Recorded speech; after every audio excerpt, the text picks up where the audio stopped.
Ganun Ako ba? subukan ko. Subukan ko. Sige, ano muna. Iyan muna. Sige, ito lang. Yan. Ganon.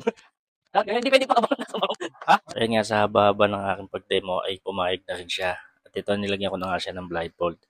Habang nilagyan ko siya ng blindfold, sinabi ko na sa pamangkin ko na, oh, DJ, lagyan mo ng oras para matapos niya ang challenge, 1 minuto. At ayan nga, pinapwesto ko na siya. At habang dyan ay nakapwesto na siya, ay may crossover pa nga siya. At ayan, tinesting namin at muli namin gagawin. Ayan, pumwesto na siya. Sa pagpwesto niyang yan, ayan na at sisimulan na namin. Unti-unti lang ay magsisimula na yan. At tinawakan niya pa kunyari.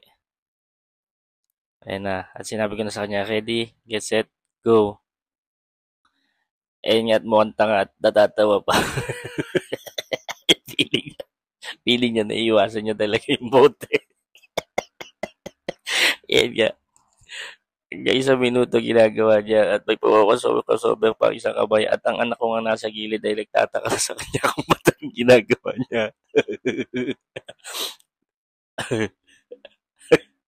Tingnan niyo guys hanggang matapos.